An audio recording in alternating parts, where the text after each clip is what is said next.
কলম্বোতে সিরিজের দ্বিতীয় ওয়ানডেতে শ্রীলঙ্কার বিপক্ষে ব্যাট করছে বাংলাদেশ। এই মুহূর্তে প্রেমাদর্শা স্টেডিয়ামে আছেন রিপোর্টার তারেক হাসান শিমুল। ম্যাচের সবশেষ খবর জানতে সরাসরি চলে যাচ্ছি তার কাছে।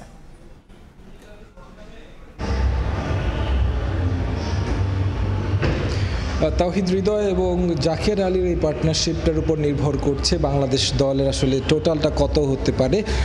দুই ব্যাটসম্যান সেট হয়ে গেছেন উইকেটে। যে বিষয়টা বারবার আসলে বলা হয়েছিল যে ক্রিকেটার সেট হবেন তাকে আসলে ক্যারি করতে হবে ইনিংসটা, সেই জায়গা থেকে তাদের দুজন যদি এখন আসলে শেষ পর্যন্ত ব্যাটিং করতে পারেন সেক্ষেত্রে কিন্তু তাহলে বাংলাদেশের জন্য একটা বড় স্কোর দাঁড় করানো সম্ভব হবে। শুরুর দিকের কথা যদি বলি, পারভেজ ইমন যার উপর আস্থা রেখেছে টিম ম্যানেজমেন্ট প্রথম ম্যাচে একটা পজিটিভ শুরু করেছিলেন, যদি ইনিংসটা বড় করতে পারেনি, তবে আজকের দিনে কিন্তু 50 পেয়েছেন। তার অভিষেক হয়েছিল ওয়ানডেতে গত ম্যাচে।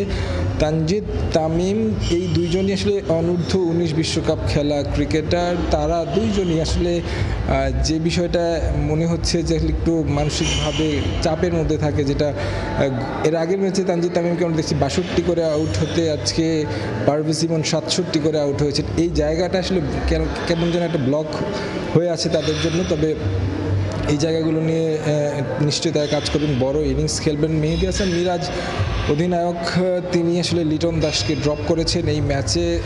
4 নম্বর পজিশনে প্রথম ম্যাচে খেলেছিলেন, তবে তার জায়গায় শামীম পাটোয়ারিও যে খুব বেশি একটা ভালো করতে পেরেছেন এমনটাও নয়। তো আমার কাছে কলম্বো থেকে এই ছিল সবশেষ খবর।